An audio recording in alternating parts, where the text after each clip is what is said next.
Mantramulam gururvachyam mokshamulam guru kripa.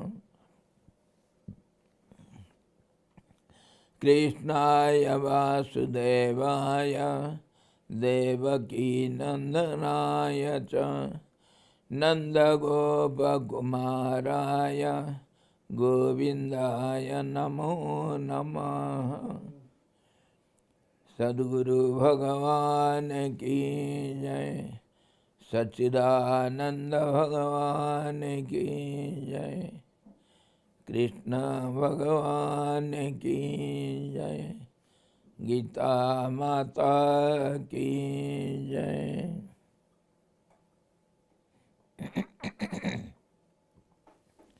Hari Om. We are discussing Bhagavad Gita, third chapter, and yesterday we saw the sixth shloka. Karmendriyani sanjamya ya aste manasa smaran indriyarthan vimudhatma mithyacharaha sauchyate. We have seen yesterday, he who restraining the organs of action and sits thinking of these subjects in mind, he of deluded understanding is called a hypocrite, is a cheat. This we have seen yesterday. You are not cheating others, you are cheating yourself. You can cheat the whole world, but you may be escaped. But if you cheat yourself, who is going to save you? Doing something inside the mind, outwardly showing inaction, steadiness, that is internally you are knowing you are not keeping quiet, and thereby you are cheating yourself. So there is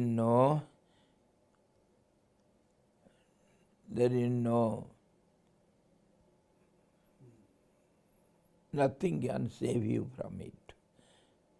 No alternate. You are going to be ruined. He is a hypocrite.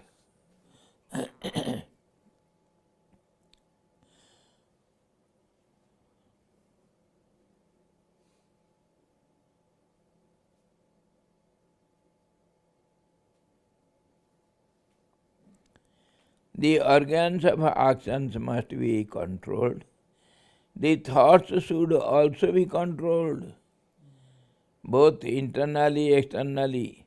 The mind should be firmly fixed on the Lord only. Only then will you become a true yogi.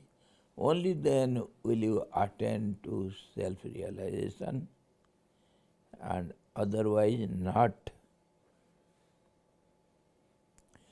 We have seen manasa vachasa karmana. In other some Niti Shastras it is said, who is called a Mahatma? Mahatma means a dignified or admirable person, who is a highest person, Mahatma. There is some, definition for this. Manasyekam, vachasyekam, कर्मण्येकम महात्मनाम और मनसी अन्यत वचसी अन्यत कर्मणि अन्यत दुरात्मनाम. महात्मा और दुरात्मा, they are two opposite poles of one object. So they are just opposite to each other. So the definition of Mahatma, he is called a Mahatma, a great soul whose mind, speech and actions coincide with each other. They should not differ from each other. Whatever he thinks, he speaks it without any crookedness, without hiding anything. And whatever he speaks, he does it in action. He never goes away from his oath or whatever he decides to do. Whatever he speaks, he observes it practically. In action, he does it. On this only our examples of Lord Rama, Harishchandra, and C.B., Dadhiji, all these great souls, whatever they spoke, they did it practically. Instead of their lives, they sacrificed their lives. All the enjoyable life they sacrificed only to keep up the words. Whatever they say, they have to do it. So this is the definition of a great soul.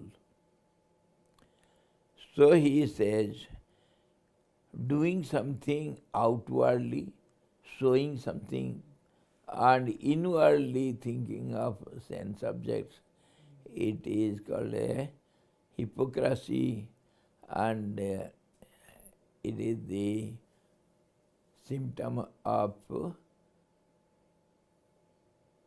hypocrites and the opposite of great people. Whatever you say, rogue or cheat or hypocrite, call it as you like. He is not a great man. So, why he is telling all this? Lord Krishna, why he is explaining all this? Before it, he says, nobody can keep quiet even for a moment. So, I have told two paths already, and it is famous in the society, human society. Everybody does both the sides, means they perform actions with the desire for the result of it, and they do good sacrifices, and as a result they enjoy the heaven for pretty long time, and then again and again they come back to earthly plane and go on doing like this, and they are in this cycle of birth and death. They enjoy some pleasures for some time, but it ends in pain only. And other side, one who does actions without the desire for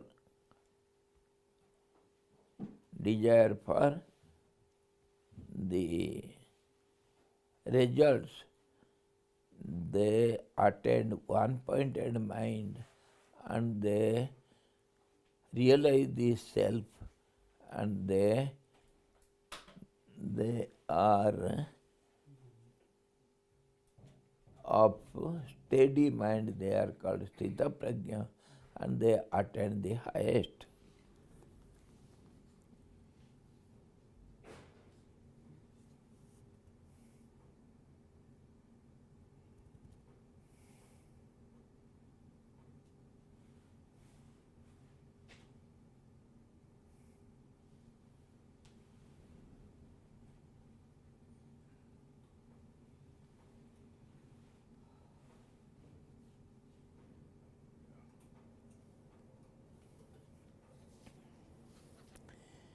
Now he is telling, Yastindriyani manasa niyamyaravate arjuna karmendriyehi karma yogam asaktaha sabhisishyate. He is comparing all these states of doing actions with the hope of result, without the hope of result, and without the desire for anything, even not for any gain. They do the actions only for action's sake. So in this way, different persons, what is the comparative study of all these people? He is giving you who is better among all these persons. So he says, whosoever controlling the senses by the mind, O Arjuna, engages himself in karma with controlling the senses and the mind also under control, under full control. He does the actions, O Arjuna, with the organs of actions. He performs the actions without attachment. Attachment to what? To the sense objects. He performs the duty for duty's sake. He is actually excels. He excels than everyone else. He is called better person. Why? We shall go on discussing on this. Because we are discussing karma yoga, how to perform action which will not bind us, which will make us free from all these bondages and lead us to the eternal happiness. That is what we are discussing. So Lord Krishna giving all the clues, all the comparative studies of different kinds of performance of actions. So he says,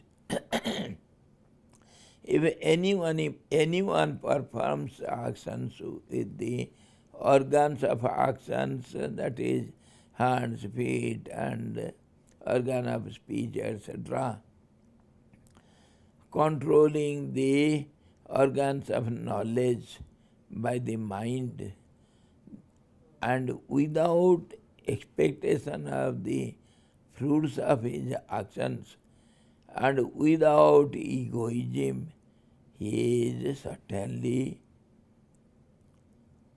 more worthy than the other who is a hypocrite or a man of false conduct.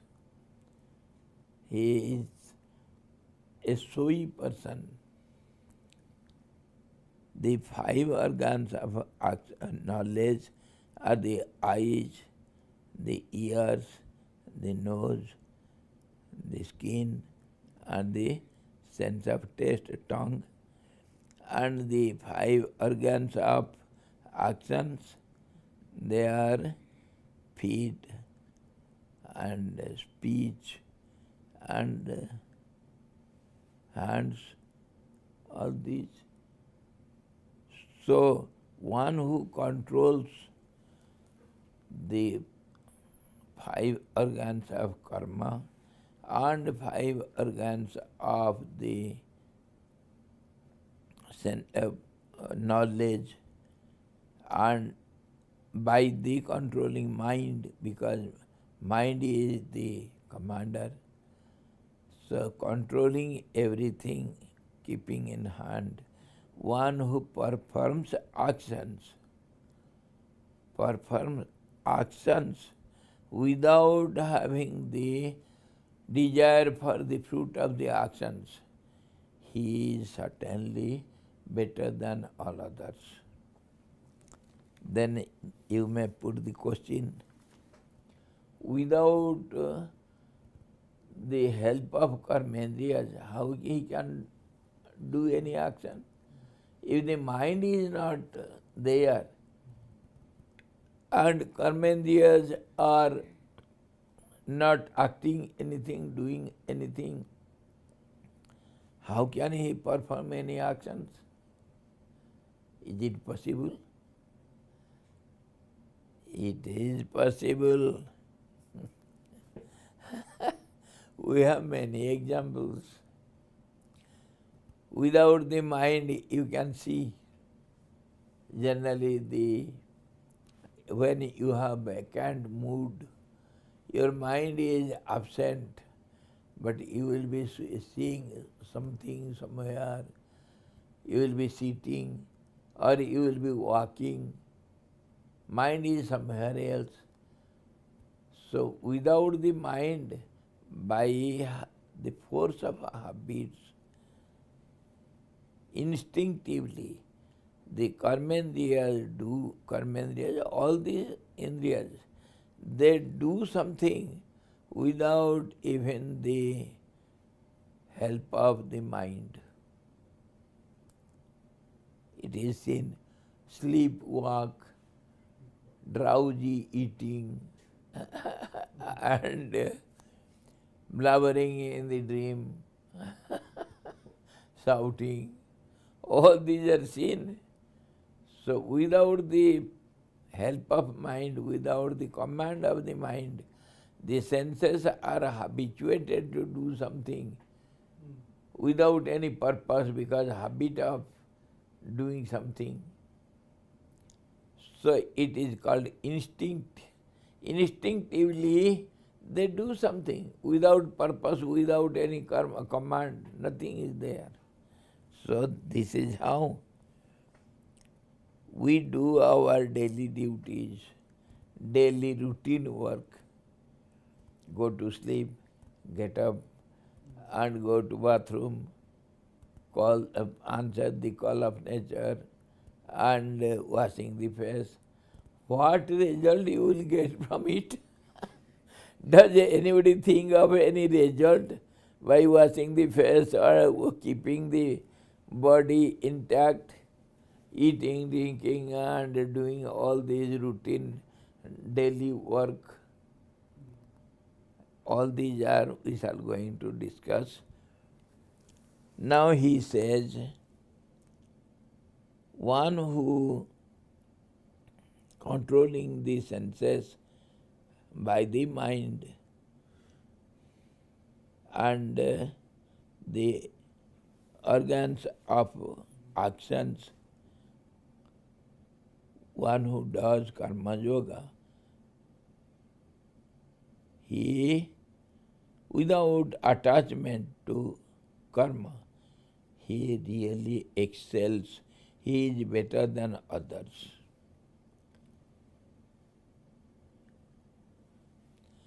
Asaktaha, without attachment, unattached.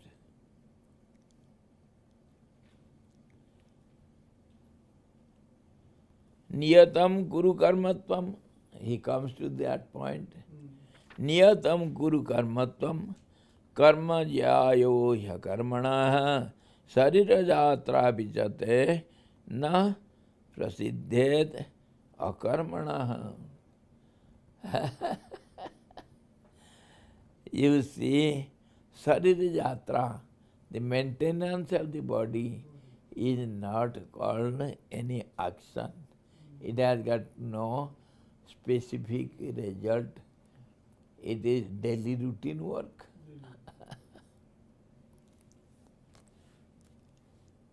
When you go to bathroom, your feet is walking. Do you get any result of it? Does anybody desire for result of the walking towards the bathroom? Nothing. Yes. So if we say logically and analytically, so in relative, so if an action needs to be performed, it requires prior knowledge. So Swamiji has already shared this knowledge, whatever an individual possesses, is under some condition. And Swamiji also said, Desh Kal Paristiti. So an individual who is performing an action is under a condition. So whatever the knowledge he has to perform that karma, it is again a condition. So in that case, logically, how we can perform an action in such a way that it won't bind, or in such case, logically, what kind of knowledge he should have?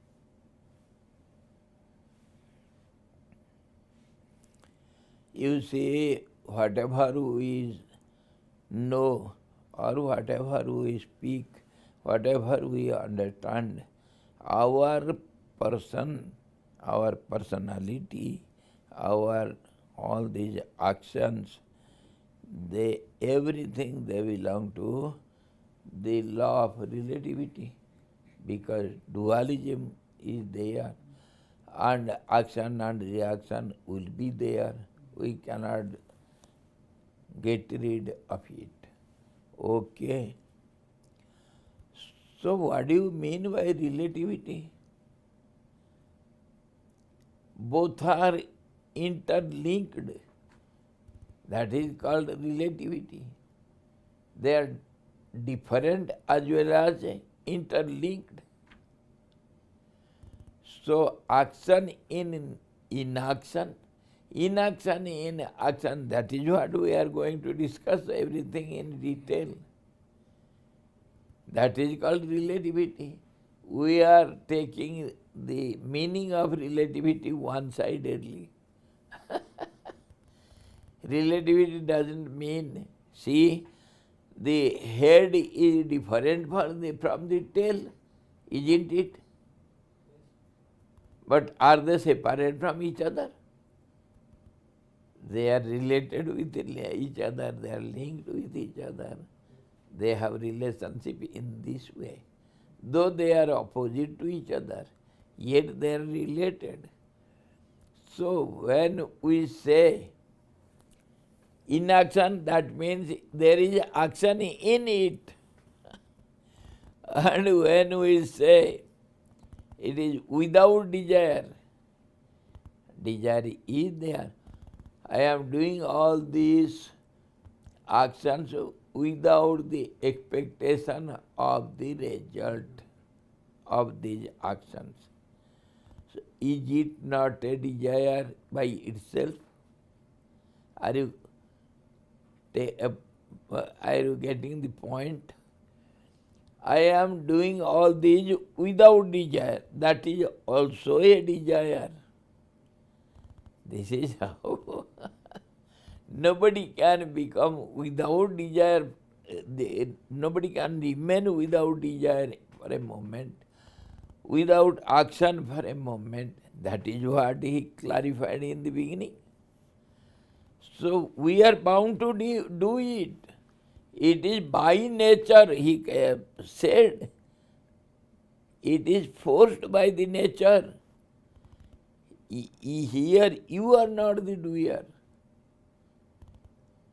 That is to be understood and accepted thoroughly well. Then only you will be desireless. You are nowhere seen in the picture. The body is just like a puppet, just like a robot, a machine. It is used by the nature. You are nowhere here. That you have forgotten. Let the nature do all these actions with result or without result. What does it matter to me? I am nowhere in the picture. If this is the attitude, how can you be bound to action? You have become the witness now. We are going to discuss everything in detail. How we can turn action into inaction and inaction into action. This is the secret of relativity, nature. And that is the skill to find out the trick.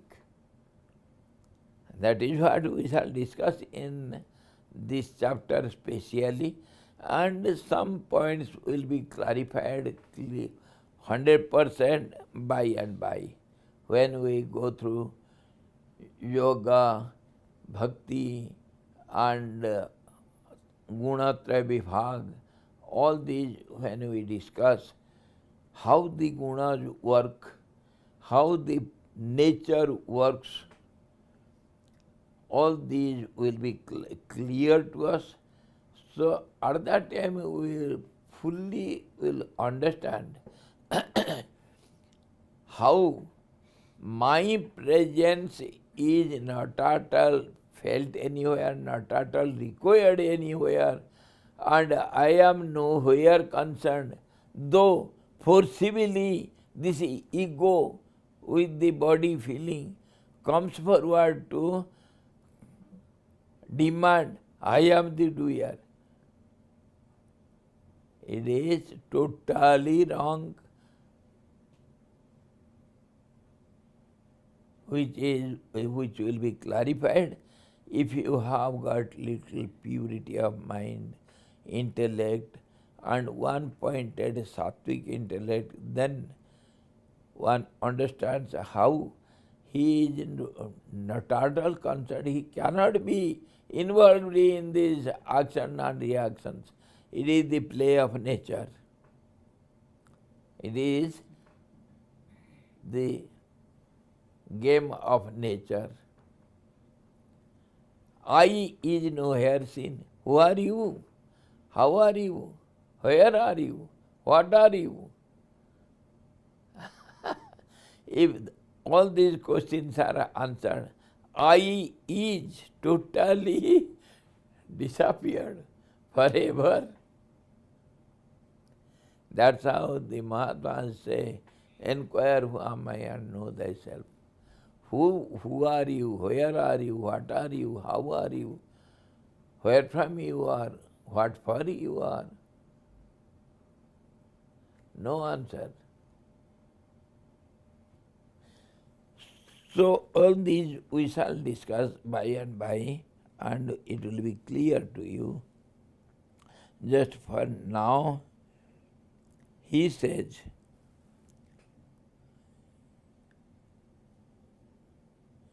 नियतम कुरु कर्मत्वम कर्म ज्यायो ह्य कर्मणः शरीर यात्रा विजते न प्रसिद्धेत अकर्मणः. Do thou perform thy bounden duties, means daily the habitual daily routine work of the body for the body's sake. The body does all these actions for body's sake. The senses do all the actions for sense sake. They will be doing for themselves. You are nowhere concerned.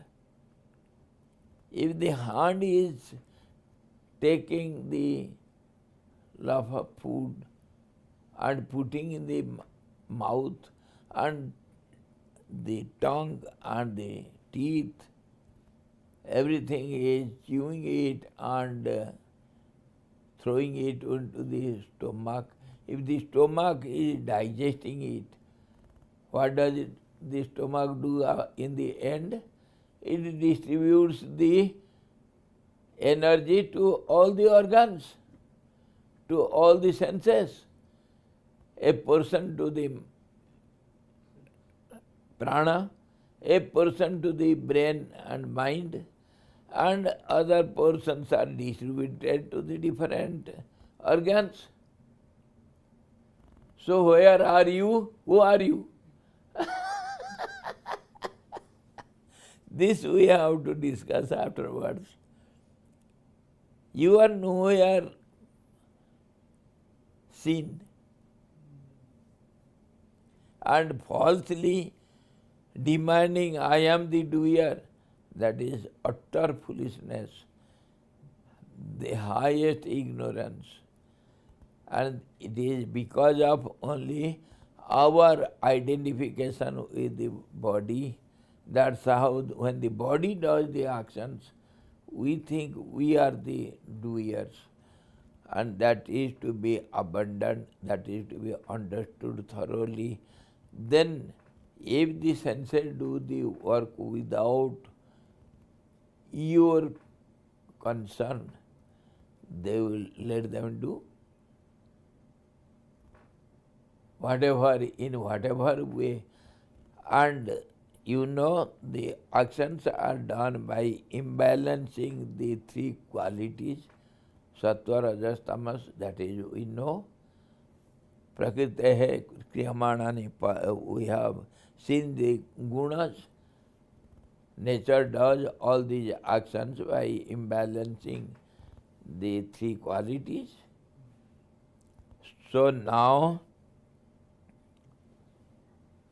this ego, false ego, when it is understood properly, it disappears into two. It has got no entity at all. So in this way, one can do, means he doesn't do anything, let the body protect itself by routine work. So now it is clear. Let the body do whatever he likes. That is, when you see the tree protects itself. It is the nature.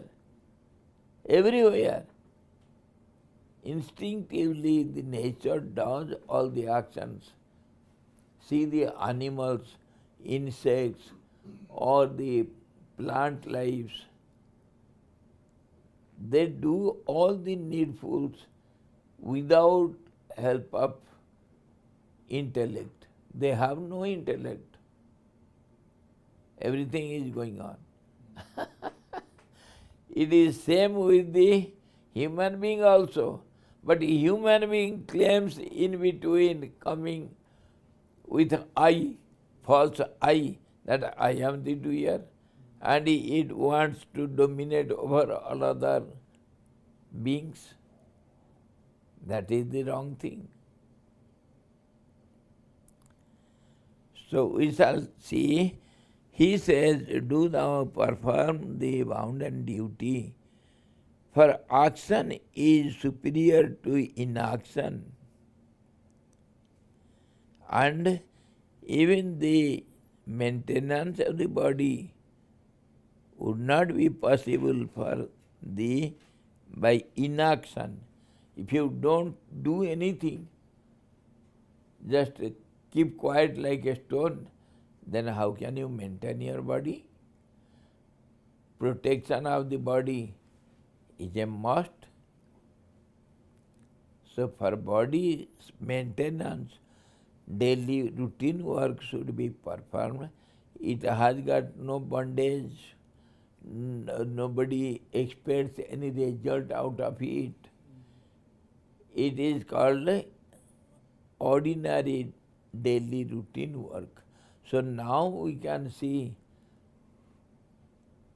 Previously we were saying two kinds of actions. One is selfless action and other is selfish action with a desire to have the result of the actions. Now the another type of action comes before us. That is routine work.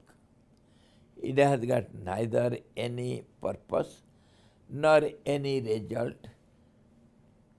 It is by the way, by the way. So this is called niyatam karma, niyat karma, routine work. Niyat karma is stated as bounden duties, obligatory duties, prescribed duties. In all the scriptures, nowhere it is forbidden to protect the life. Just as in common parlance we see, when you have a vehicle, don't you preserve it properly to use whenever you like to use it? So that is understood. That is understood. When this body as a vehicle or an instrument is given to you, it should be kept well properly. Just as the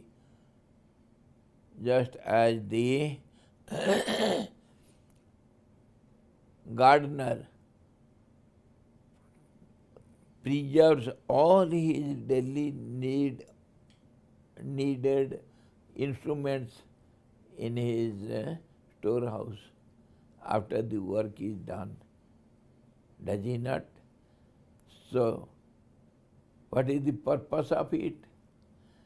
These are only instruments, it should be kept properly for the further use. So there is nothing harm in protecting it. This is how he says, without inaction, if the gardener thinks all these instruments I have used, let it be thrown. Does any gardener do like that? It is just daily routine work. This is how this body should be protected. It is bounden duty. It is obligation for you to protect this body.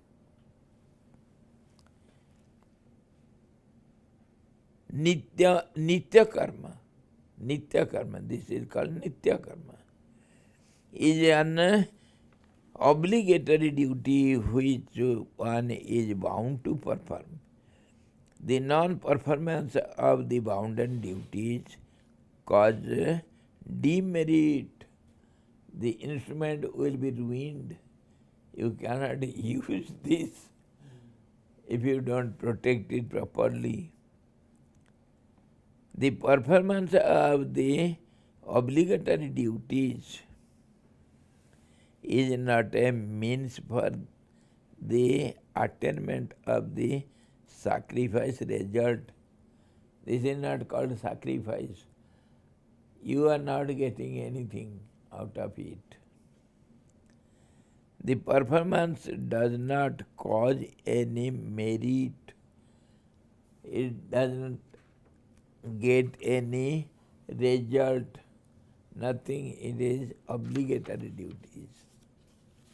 This is how one should perform it without any attachment or detachment. Neither attachment nor detachment. It is for duty sake.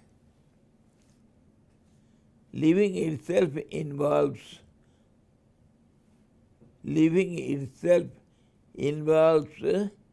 several natural and unforbiddable actions which have to be performed by all It is ignorance to say, I can live doing nothing.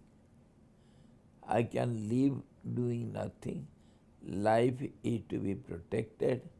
Life is everything. Without life, neither you can act some selfless actions or selfish actions. Nothing. In all the conditions you have to protect this life. So it should be done. And further tomorrow we shall see Yajñarthat karmano nyatra lokoyam karma bandhanaha tadartham karma kaunteya mukta sangha samachara. For the sake of sacrifice, do it, not with the result having in the mind. For duty's sake, you can do your duty, not with some result, expectations of results. So in that way, you will not be attached to anything. You are not bound. Slowly we shall see everything, how the action can be turned into inaction. Whatever is said, naiskarmyam purusosnute, naiskarmyam, actionless state. What is that? How to understand it properly? Actionless means without attachment, without desires to have any results, without any concern, involvement, without ego, without doership. All these points we shall discuss one by one, how the actions becomes inaction. Tomorrow we shall see how to perform the sacrificial actions without attachment. Hari Om Purnamadaha Purnamidam Purnat Purnamudachyate Purnasya Purnamadaya Purnamevavasesate. Om Shanti Shanti Shanti. Sadguru Bhagavan ki jai. Sachidananda Bhagavan ki jai. Krishna Bhagavan ki jai. Gita Mata ki jai. Hari Om.